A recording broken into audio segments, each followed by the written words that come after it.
Good evening. This is your host, Dan Zapaski, for the program True Murder, the most shocking killers in true crime history and the authors that have written about them.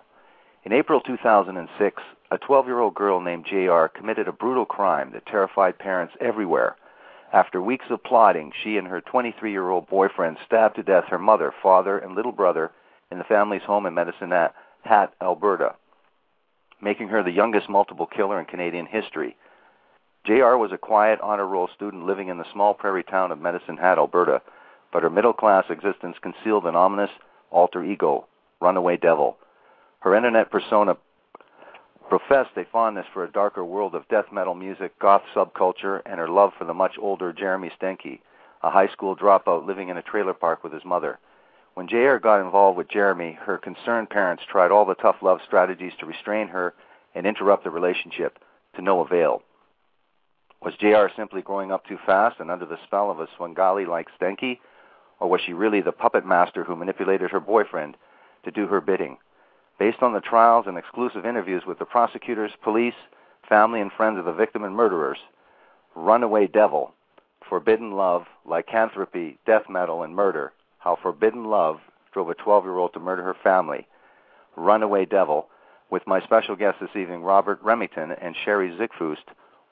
Zickefoose, welcome to the program, and thank you for agreeing to this interview. Robert Remington, thank you very much for agreeing to this program. Hey, thanks, Dan. Thanks for having us. Yes, what is the status of Sherri? Is she going to call in as well? I believe she was scheduled to. I know that she was in on the West Coast, so I don't know. I haven't seen her all day. I'm sorry, and I got tied up in traffic. Sorry, I'm late. Oh, no problem. No problem at all. Well, let's start off until she does connect, and we'll get her right on air and introduce her and get her to answer some questions as well. Let me ask you personally, Robert, how did you become involved in this case, and why did you personally decide to write a book about this murder trial? Well, we got involved in the case when the story broke down in Medicine Hat, and we had a report that 3 people were dead in a house, and Sherri was the first one to go down. We at first thought it was what we in the business call a domestic case, a murder-suicide, distraught father, whatever, and so she went down there first, and then immediately had found out that there was something bigger going on, that this 12-year-old girl was missing, that the police were looking for her, and it just every day, it just got deeper and deeper and more complex and more fascinating for us. And the reason we decided to write a book on it was, it wasn't until more than a year later, it was during her trial, and we realized that this was a significant case. She was going to be the youngest person ever convicted of multiple homicide in Canada. And we decided, somebody's going to be doing a book on it, and might as well be us, because we happen to know more about it than anyone else.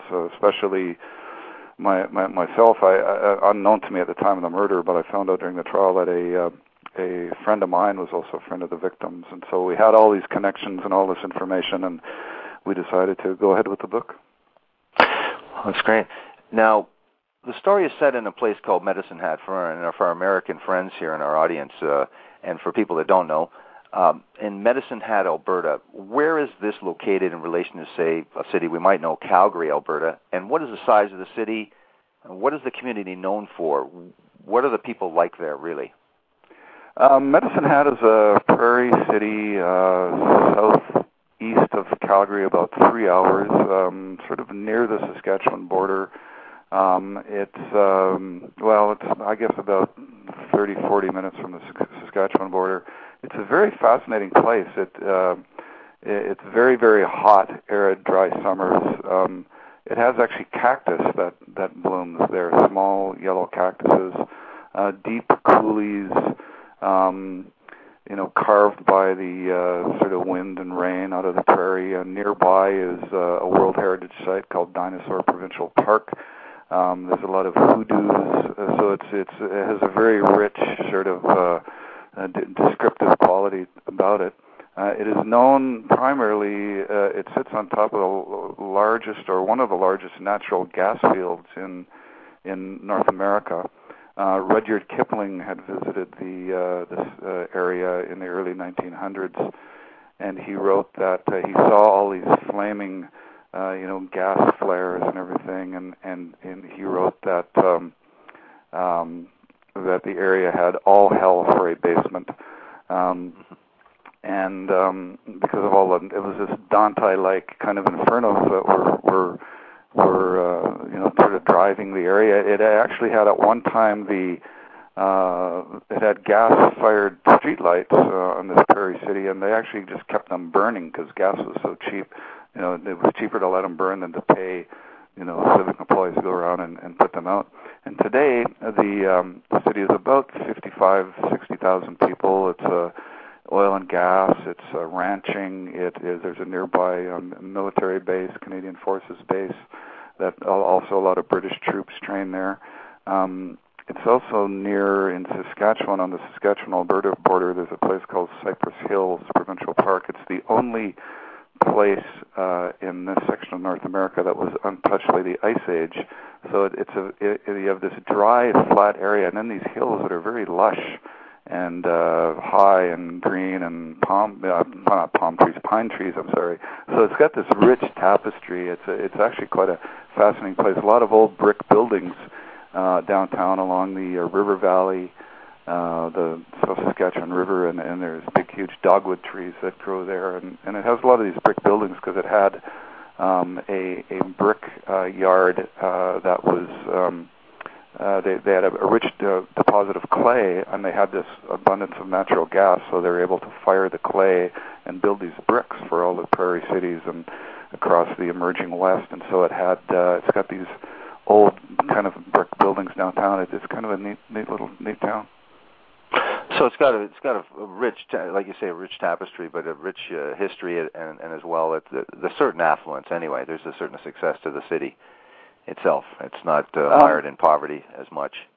It's mainly I would say working class, upper, middle working class people, as could be expected in a resource town, natural gas town. But there's also, like any community, doctors, lawyers, Sure. Small. It is somewhat isolated because it's 3.5 hours from the nearest big city, which is Calgary, and certainly, and then and then beyond that you get you go to Regina, Saskatchewan, and so it's out there, as another author who wrote the book In True Blood described the town of Holcomb, Kansas, where that murder occurred. Right. Let's get to the subject of the book, or one of the subjects of the book, and that is a woman named J.R. Obviously, you can't use her real name because of her age, especially here. We're restricted in Canada by the Youth Criminal Justice Act. We can't name her. That's correct. Right. One of the subjects of the Runaway Devil is a girl named J.R., like I said, and I'd like to know, who were her parents? What were her parents like? What was their backgrounds, and what was J.R.'s early family life growing up? Well, one of the odd things about this case is that we really don't know a lot about her years growing up, because the people who can tell us are all dead. Her mother, her father, her little brother, they were all murdered by J.R. and her accomplice. So we can only garner, secondhand, and through my friend, who was a friend of the family. The mom and dad met in Ontario. They were both from or near an area, town called Sudbury, Ontario, and they had met there, and they moved to Alberta in the early 2000s. There was huge boom going on in Alberta, largest supplier of oil, or the largest supply of oil in Alberta outside of Saudi Arabia, and big oil boom going on. So Alberta at the time was a magnet for people from other places, and they were drawn to Alberta. They first lived in a little town south of Calgary called Okotoks, and her dad, JR's dad, Mark, worked for a large gas company called Encana, and they had a rough patch in their lives. Both of them had been through counseling for substance abuse, but they were clean when they got married, and they were, I guess they were drawn together because they both had these backgrounds, and they had really overcome sort of those problems in their past, and they vowed to each other that they were going to live a clean life, and they were going to be model parents, and they were going to raise their children as model parents, and they were actually an inspiration to others. A friend of mine met JR's mother, Deborah, through Alcoholics Anonymous and Narcotics Anonymous, and Deborah was kind of a mentor and a real inspiration to a lot of people who were struggling, and she really worked hard to help people get off substance abuse issues. As far as we know, there was never any substance abuse in the home. There was never, as far as we know, no alcohol use. They were described actually by friends and family and neighbors in this little town called Okotoks as a Norman Rockwell family. And JR was a kind of they went to a church, and they were in school. JR was a very smart girl. Her little brother Jacob was born in this town called Okotoks, and then Mark really worked hard, and he bettered himself. He took a lot of classes, and he got a job as an instrument technician at a gas plant near Medicine Hat, and he was, by all accounts, a very diligent guy who was good with machines and tools, and was a problem solver, and he was a real asset to the people he worked with and to the operation of this key gas plant that was about 45 minutes outside of Medicine Hat. And they felt when they moved to Medicine Hat that they had really arrived. They had overcome a lot of struggles in life. They bought their first home together in this subdivision, and kind of working middle class people in the area. And JR was, going to school. She was a very bright, smart student. She was on the swim club. She was an A student, honor roll student, went to a Catholic girls' school. And, things were going along well. And then things kind of went off the rails when she, kind of the last half of the 6th grade for her, she started to go sideways. And how old was she at that time? She was 11 and a half. And she was very mature for her age. When the physically, pardon me, physically, yes. Physically very mature. She when the crime occurred in the spring of 2006, she was 12 and a half years old, and she did not look like 12. She could easily pass for 16. She was physically mature. But just to back up a bit, at about age 11 and a half, grade 6, her and a few other girls at their school, they started getting into sort of darker music and darker clothing and goth lifestyle. And it was a Catholic school, very conservative, and some of the other kids, just were then not making fun of them, but they were sort of the outcasts, as one described. They were the dark group, and the sort of goth, these little goth kids, and dressed in black and that sort of thing. But things weren't, too bad. And it was when she came back to school in 7th grade, that's when the counselors and the teachers started noticing, a real darker persona to her, dark clothing, short skirts, fishnet stockings, dark black lipstick, makeup, tears coming down, from her eyes and makeup, things like this. And in that summer between the 6th grade and the 7th grade, she had discovered social networking websites, and she started posting profiles of herself on a number of different sites, including one called Vampire Freaks, which is an industrial sort of goth website, kind of a Facebook of the goth industrial metal crowd, and she met. It was at that time that she started meeting some older males in the goth community in Medicine Hat, and it was odd when I went down there to cover this case. I drove into town, and here's this Prairie, conservative Prairie city, oil and gas workers, ranchers, cowboys, military guys, right. And I could spot right away there was these kids, these goth kids that I could see, and they stood out. They really stood out in this community, and I to me it was almost a throwback. I went, geez, I haven't seen any goth kids walking around for a long time, and she was hanging around a mall, typical mall in a typical city, and it was there that she'd started to meet a couple of older guys from the goth community, a guy went by the name of Raven. He was really into the scene, and another guy by the name of Trenchcoat, and they were 18, 19, that age.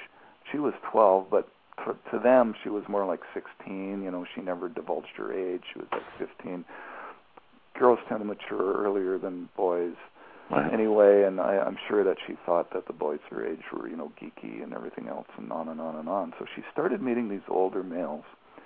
And they started calling, and her parents then were getting concerned. I mean, their daughter was 12 years old, and she was hanging out with these guys who were 17 and 18, and so they had some concerns about it. And then the school had concerns because, she was sort of going through this rebellious stage and everything. But, what was kind of interesting about her is, very smart, very intelligent, highly developed, and I think she was, went through this natural rebelliousness, but she was also drawn to the artistic side of the goth culture, the music, the poetry, that sort of brooding aspect to it. There's a very artistic side to the goth culture, and sure. And she just kind of got into that, and then lo and behold, one of the guys who sort of was on the periphery of the scene and coming into it was a guy by the name of Jeremy Steinke. He was 21 years old, and he identified with the goth subculture as well because he came from the wrong side of the tracks. His mother was an alcoholic. He had there was a lot of abuse in his home, and the goth community can be very accepting, non-judgmental. And and he was an outcast in his life. He was bullied, and people made fun of his last name. His last name was Steinke, and the kids called him Stinky. And they were, he had a rough upbringing, rough life, and all of a sudden, he found this goth community that accepted him, and he also started posting profiles on Vampire Freaks and a couple other sites, and the thing about social networking websites is you can be anybody you want. You can, she pretended to be much older than she was. She had this kind of vixen-like image, and she presented herself as being, I think, 15, and Jeremy was also presenting himself. Oh, and sorry, she had one of her online names was Runaway Devil. And Jeremy called himself Soul Eater, and so they had these personas online, and with Jeremy, for the first time in his life, he could actually be somebody. He was this goth, guy that and he found acceptance, and he was a kind of a crazy, wild. Everybody described him as outgoing and vivacious, and he posted on his site, and he bragged to people that he was a 300-year-old werewolf. He was part of a lichen brotherhood, and then they both wrote brooding poetry. So here was this guy, 21 years old, from the wrong side of the tracks, meets JR, middle-class, smart honor roll student at the mall, and she's a middle-class kid, and they sort of met, and Jeremy was sort of this. Yeah, everybody kind of looked up to him. He would do anything for anybody, and he would give them a shirt off their back, and he was this gregarious, kind of outgoing. And she was introduced to him by another girl from in that scene, and Jeremy had a green Firebird, and they went out in the parking lot, and they did donuts, they call them, in the parking lot and that sort of thing. And they kind of laughed and hung out, and slowly they just started getting closer together. And when this story broke, we were describing them as in a boyfriend-girlfriend relationship, and people would write to us and say, "How can you say that? That guy's a pedophile. She's 12, he's 21. How can they be boyfriend-girlfriend?" And what people don't understand is that Jeremy was more like a 15-year-old.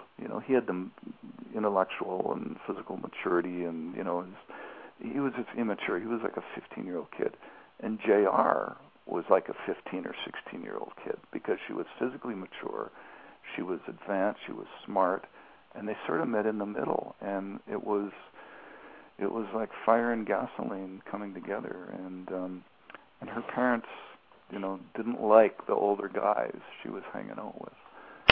Let me interrupt you for a second, Robert. Yeah. I want to go back just a little bit, because I think it's really important as well. Is that we've already have them meet, and you've explained that they're both. She's a few years more mature than she should be for her age, and he is far less mature than his age, so it works out pretty good. And I agree with you definitely on that. Let's go back a little bit, though, to when there was the clothing infractions at school, and when she was sneaking out to go to punk concerts, and when her behavior changed, like you said, at the end of grade 6 and then into grade 7. Right. Part of this story is, though, that her parents, you describe them as people that formerly had a little bit of trouble in their life, and I'm sure lots of those people try to overcompensate, like you say, and be really good parents and try to do everything they can for their kids and provide for them and try to prevent them making any of the same kind of mistakes. Now, what did the parents do initially in that from grade 6 to grade 7? Because I think it's important later in how they respond to when they find out about Jeremy Steinke and involvement with their daughter. But before that, what did the parents do with JR? How did they attempt to try to change her behavior? And tell us a little bit about that, because I think it's important to this story. Well, her from one, if you look at it from one side of the equation, they were doing everything right. A lot of people say, be involved in with your kids, know who their friends are, ask questions, monitor their computer use, and do all those things. And they started doing all that. And they, JR had met, before she met Jeremy, there was a guy that she met who was 16, and her mom wanted to, because he was older, she was 12, he was 16. She wanted to meet him. They were trying to be good parents. She invited him over for tea. JR, this was the height of embarrassment for her, to have, this guy come over and have her mom grill him, in her opinion. But, she was just, trying to be a mom and trying to find out what the guy was about, and allowed them to go out. And he was kind of a clean-cut, normal, high school kid. And I think her mom was concerned about his age. And as far as we know from both JR and both him, they weren't intimate. They'd kind of hung out, but it didn't last very long.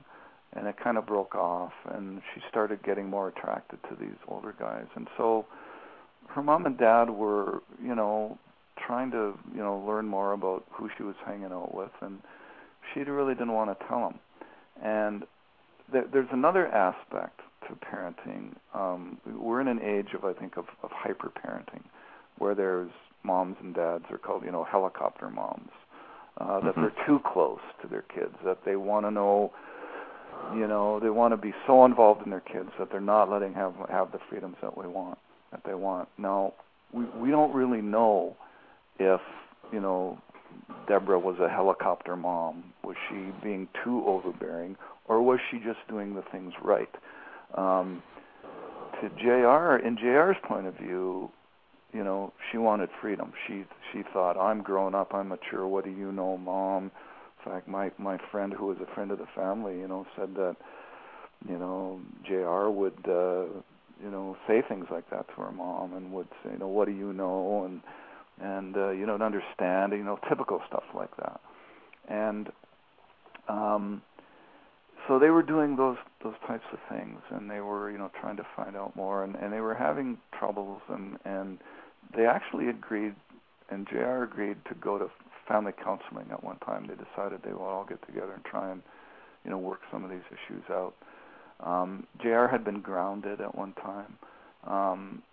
Grounding to her parents was probably the right response, but it's very much a kind of a 1950s or 1960s approach. I mean, kids today with internet, and it's almost impossible to ground them. You know, they were monitoring their computer use, but she would just go use the computers at school and, you know, communicate with some of these older guys and that sort of stuff. So they were doing those sorts of things, and then Jeremy came on the scene, and then the hammer really came down on her. They became quite strict. Did they find out initially how old he really was, though? Like, I mean, you could say whatever you want about maturity being matched, but the simple fact is their daughter's 12. Exactly. And this idiot is 21 or 22. I don't think they knew his age. In fact, some of her friends, you know, even didn't believe he was like 21. Some of her friends didn't like him. But certainly knew there was a gap of 6 or 7 years there. They knew there was a gap for sure. Yeah. And you know, and Jeremy, they had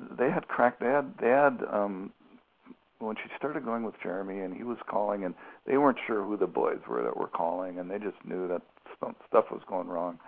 And she was going to these punk shows on the weekend, and to their credit, they had grounded her at one time and said, you know, no, you know, you're going off the rails. And then they went to counseling, and then they agreed to let her go to one of these punk shows. They were held in community halls and you know, goth metal bands and stuff like that. And they actually agreed to go with her to one of these shows just to find out what it was all about. And again, to JR, this would have been the height of embarrassment for her. But you know, they weren't chaperoning. They just wanted to go and hang out. And they went with, you know, a couple of her friends and her, and they said, okay. I mean, she was 12, and so, you know, it's they're cool parents. Yeah, it's not unreasonable for parents. I mean, they rode motorcycles. You know, they were you know, kind of cool parents. You know, in one respect. So they went to this punk show with her, and you know, they were just kind of walking around on the fringes, and she kind of disappeared, and then they ran into one of her friends, and they said, where's JR? And they said, well, I don't know. And they said, well, so they decided to go look for her. They went out into the alley behind this community hall, and they saw her and Jeremy making out in the alleyway behind. Incredible. And Jeremy, you have to understand, Jeremy was a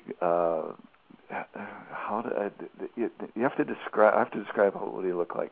He had kind of short spiked hair, gold, dark eyeliner, you know, sort of blondish, spiky hair, short.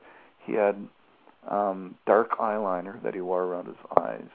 He always wore hoodies, black hoodies, fishnet stockings on his hand, wristbands, and he often wore a mask, a cold weather neoprene mask with the hoodie pulled up and all that. He was a fierce looking person, you know.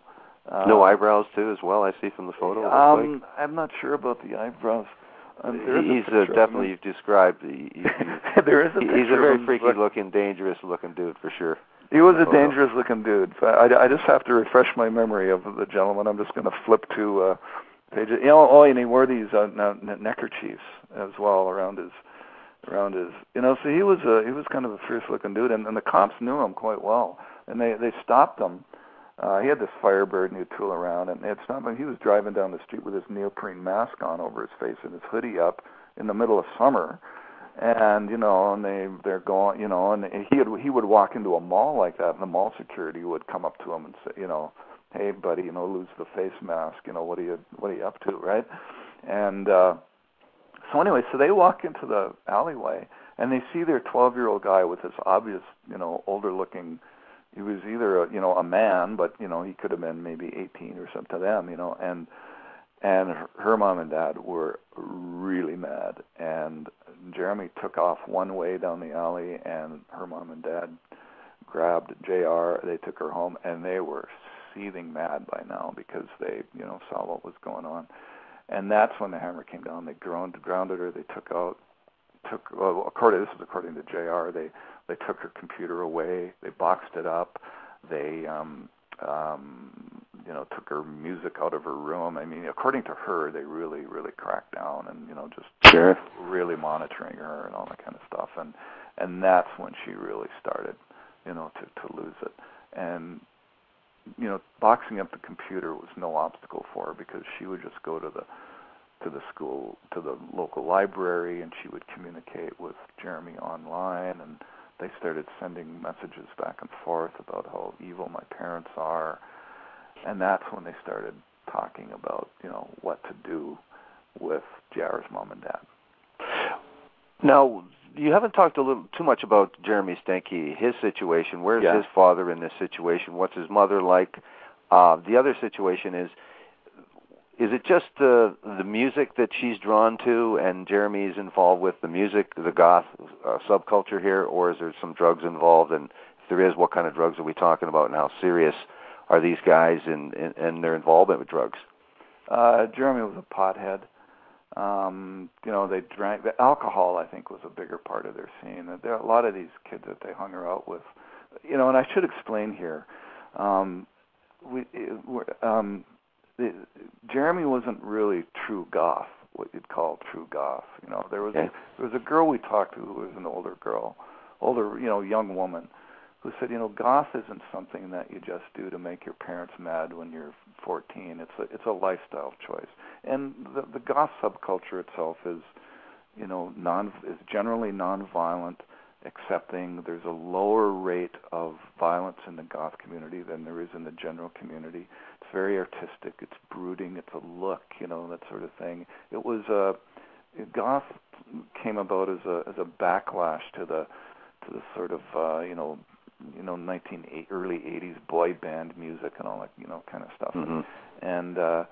And I actually found most of the goth kids to be pretty neat, pretty interesting. This guy like Raven, he was this brooding, artistic, that sort of thing. But Jeremy, he adopted. It was his own version of goth. It was more of a violent, edgy. And people who are true goths, really would say, he's got nothing to do with the goth subculture lifestyle. He was just an angry, brooding, young man. And the guys that he hung out with were, they were alcoholics at, 15, 16. They smoked a lot of pot. Jeremy had, done some cocaine. Mainly they were big boozers. And getting into trouble and petty. He had some petty crimes and bad checks and stuff like that, and some minor things with the law, but never anything real serious. But and his music, they were into this death metal music, and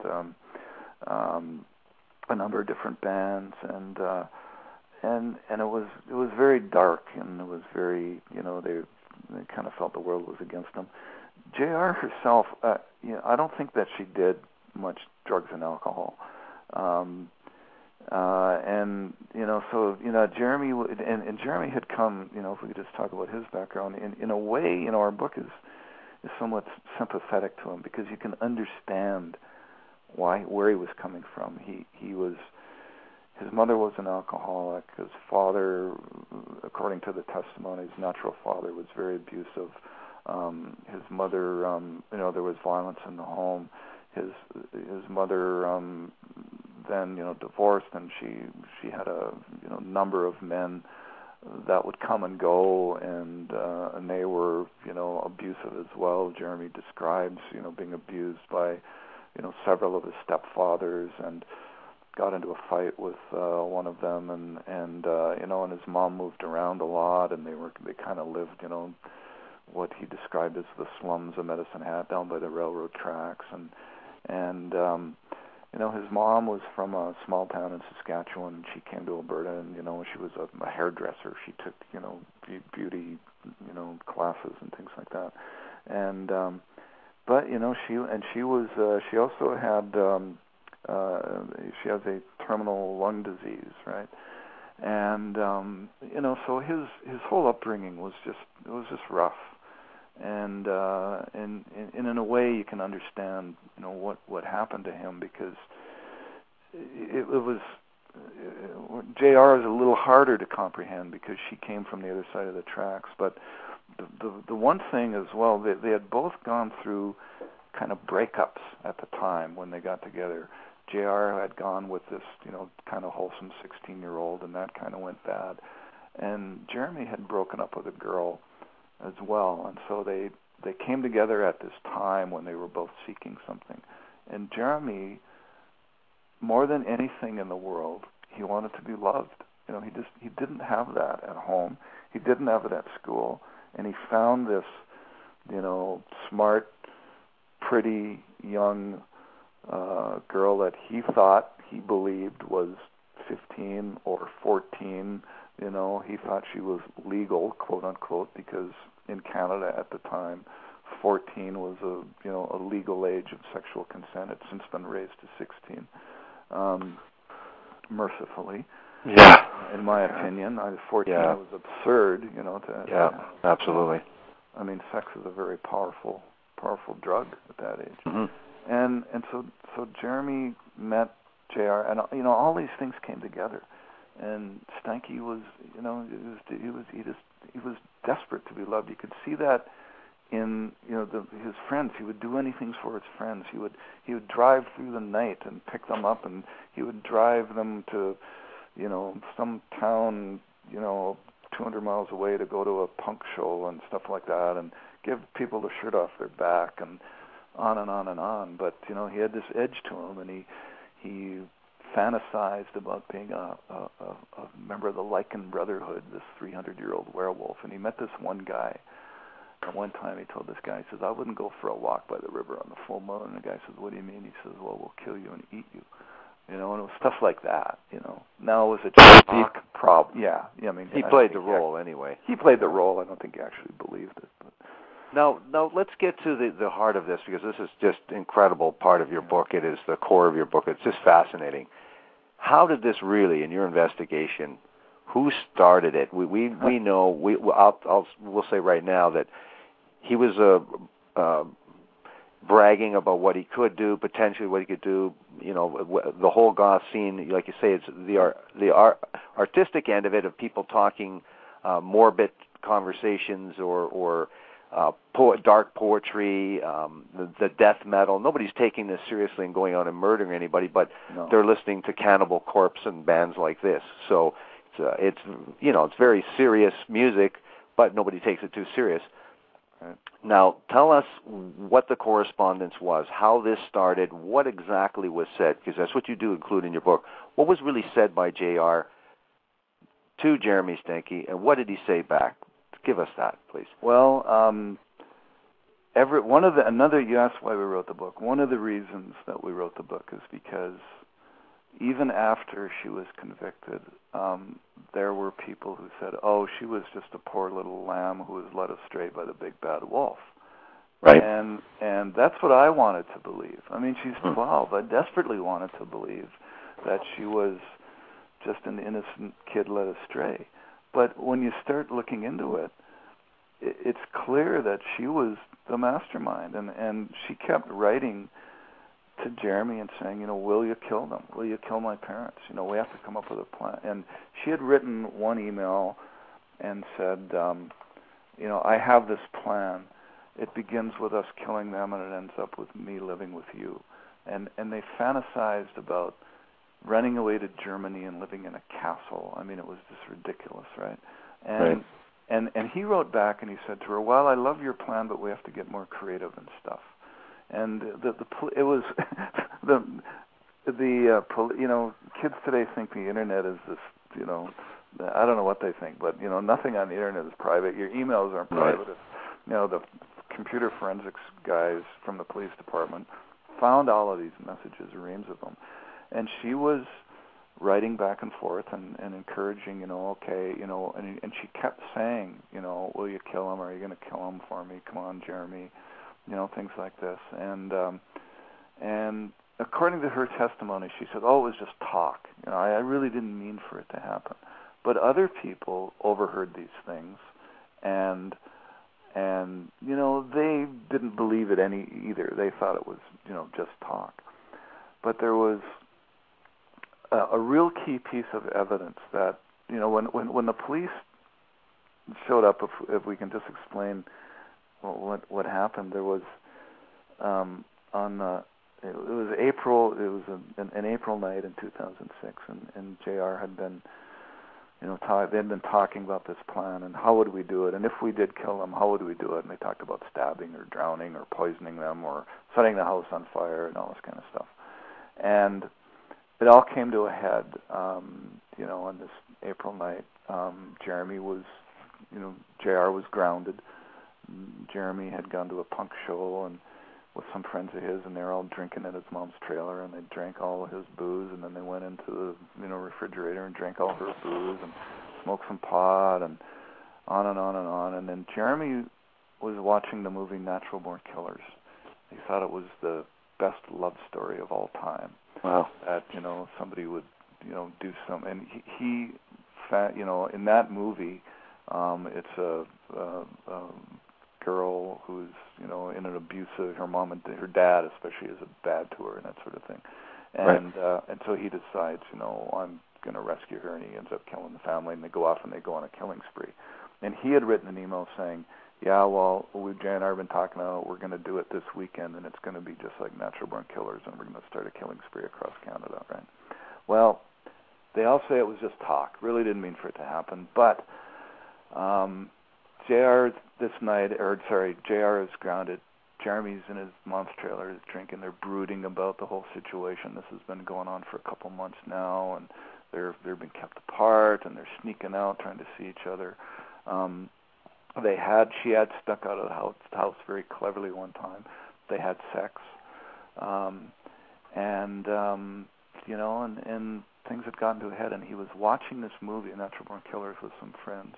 And there was a point in the movie where he said to one of the witnesses who testified, the point in the movie where the family is killed and they spare the little brother. And he said, well, that's where it's going to be different because JR is going to kill her little brother. Well, and that, in fact, ended up happening. Now, if that wasn't discussed, planned in advance, why would he have said that? Sure. Her brother was an 8-year-old boy. His name was Jacob. He was into Star Wars, and he thought he was a little Jedi Knight, and he was a typical little 8-year-old boy.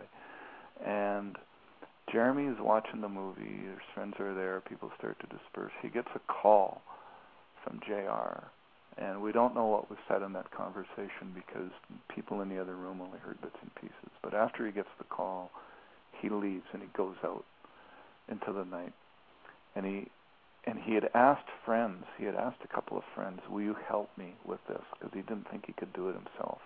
He asked a former roommate of his, and he asked a friend of his, and they both said, "You're crazy, man. You're insane. And what are you doing running around with a 12-year-old girl? And get your act together and all this kind of stuff." But he told them he was going to murder the whole family. Well, they were going to murder.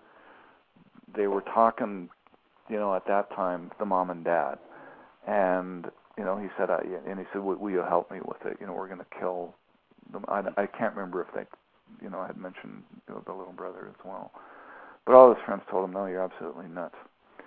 So I'm not going to do that.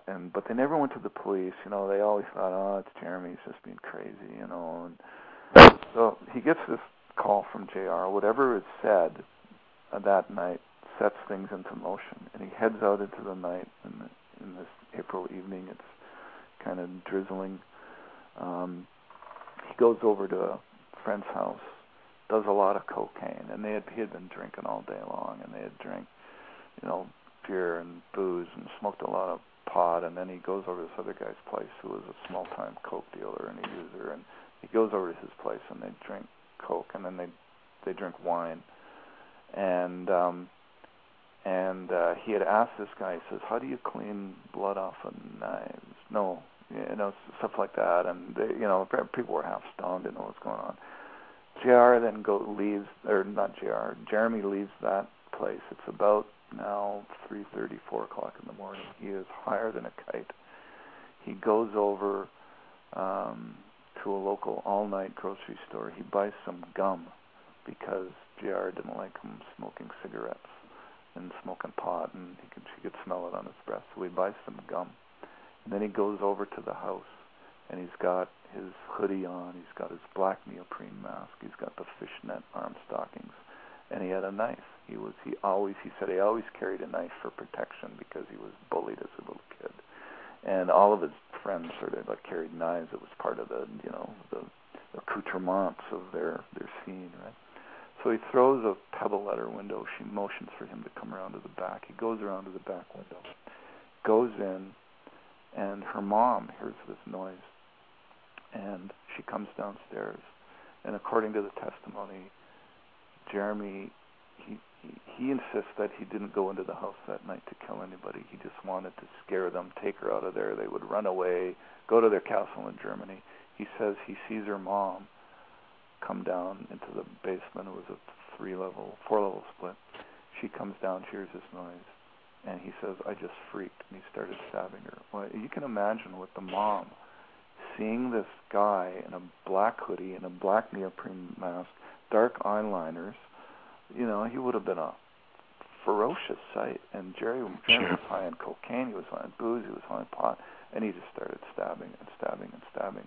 And then the dad came down, heard this, and there was a ferocious fight between him and Mark. And I can't. He had Deborah had 12 stab wounds. Mark had 24 stab wounds. There was blood all over the basement. It was just an awful, awful scene. And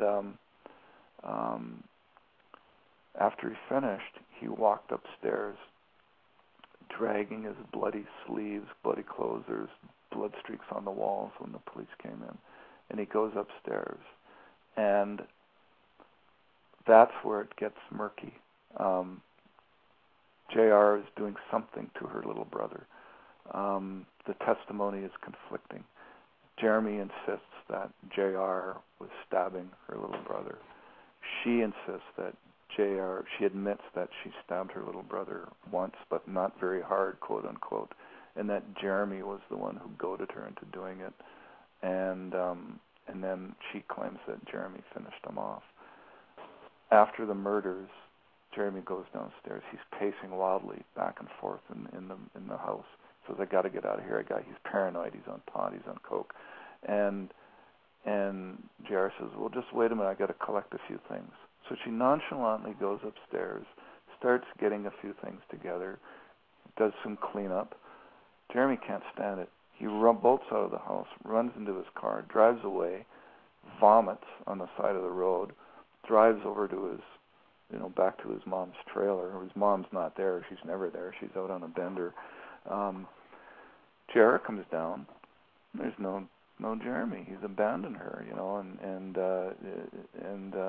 so she calls she says, where are you? And he says, get over here, right away, and that sort of thing. And so she calls a cab, books the cab for, come pick me up in 30 minutes.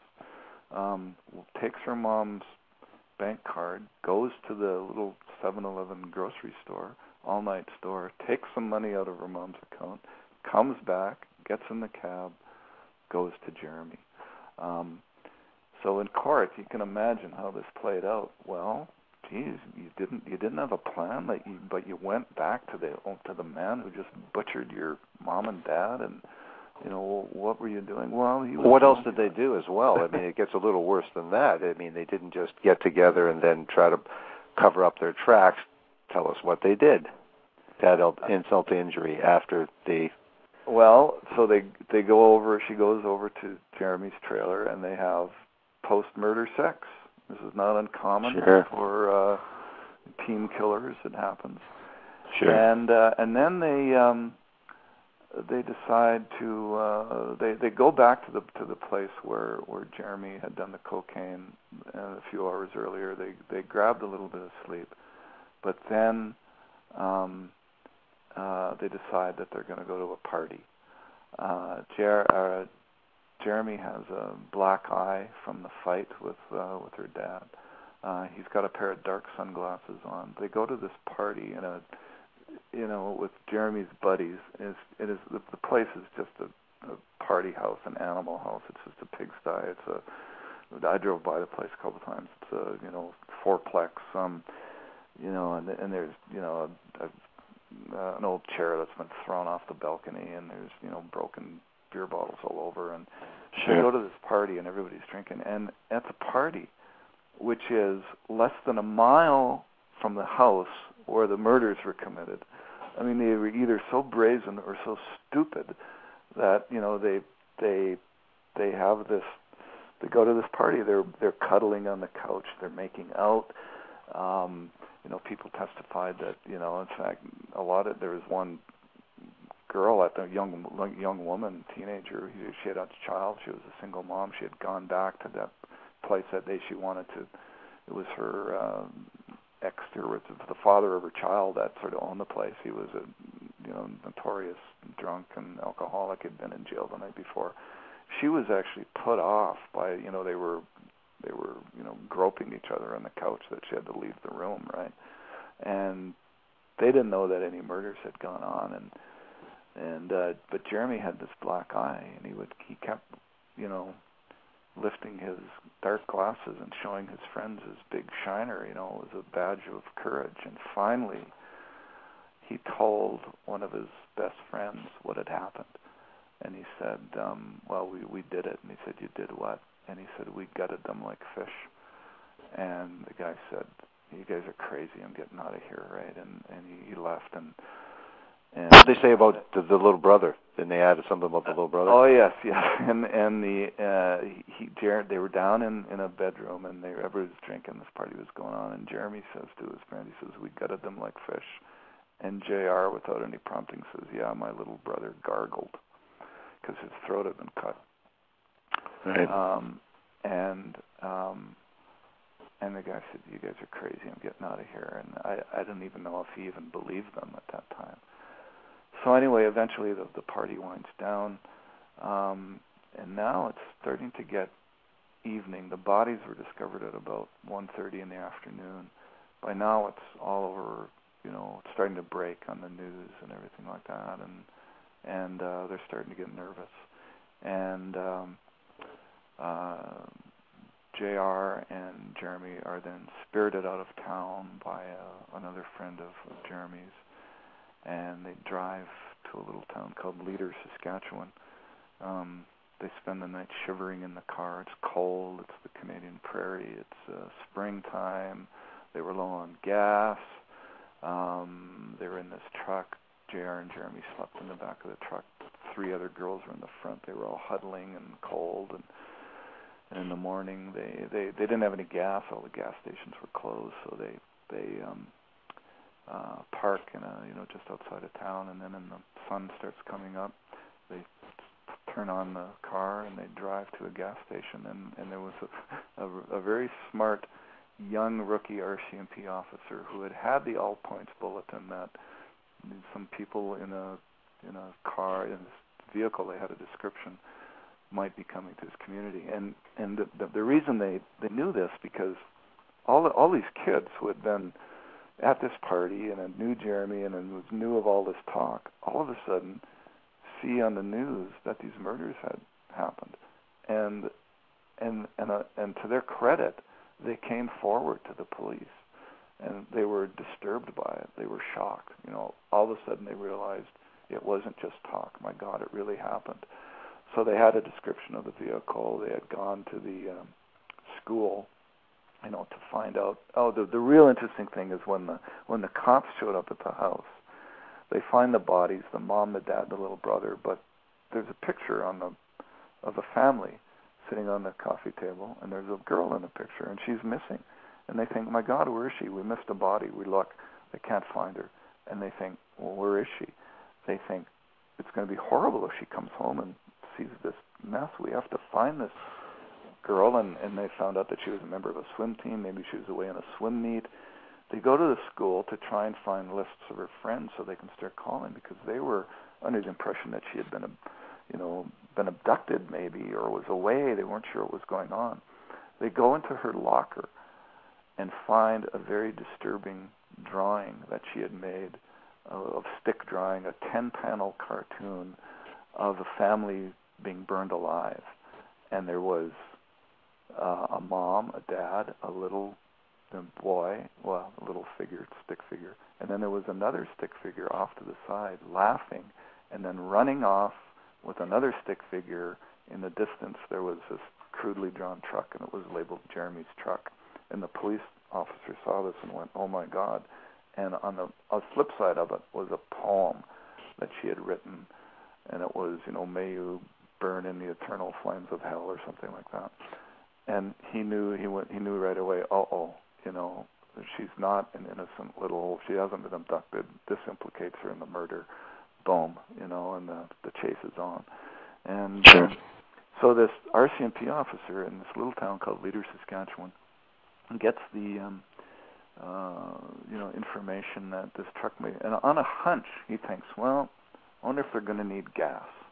And so he drives around all night, doesn't see anything, so he goes home, gets a couple hours sleep, and then he comes back in his own vehicle and decides to park by the gas station. And lo and behold, boom, the vehicle pulls up, Alberta license plates. 3 girls get out of the front, walk in, and he goes, and they're matching the description. They drive away. He calls for backup. They pull into the schoolyard. They don't know where they're going, what they're going to do, and they had gone into the store, and they saw this picture of the house on the front page of the Medicine Hat News, with forensics investigators bringing bodies out of the house. And JR and Jeremy, were reading the paper, and pointing at it and pointing out errors in the story and all that kind of stuff. And still their friends believed them that they didn't do it, that for some reason. And then one of them finally twigged and said, we got to get you guys out of here. They think you're guilty. We got to get you out. So they drive away. This cop is following them. He calls for backup. They pull over into the schoolyard. The police surround the vehicle, get the 3 girls out of the front. They open up the back, and there's JR and Jeremy in the back, and the gig was up. They were arrested and charged with 3 counts of first-degree murder. Now, we don't have very much time. We've just got about a minute here. So basically, I just want to tell people that the trial is a very fascinating part of your book as well. It's I got to commend you on a great book. It's a great story to start off with, but you've really written this really well, and I suggest anybody that's listened to this interview to pick up this book, Runaway Devil, Robert Remington, Sherri, Zickefoose. A great story and very well written. I think you're going to have a lot of success with this book, because it's just a fascinating story, and you really draw everybody in. So I want to thank you for agreeing to this interview too, Robert. So I thank you very much. And kind of one of the scary things about this is that she's going to be out of jail in a little over a year, and because she was, a young offender, so they were restricted as to how much time they could give her, and she's going to be back out in the community in no time. Well, another scary thing too is how long will he be in jail in Canada with Canadian laws? I mean, he'll be in for a minimum of 25 years.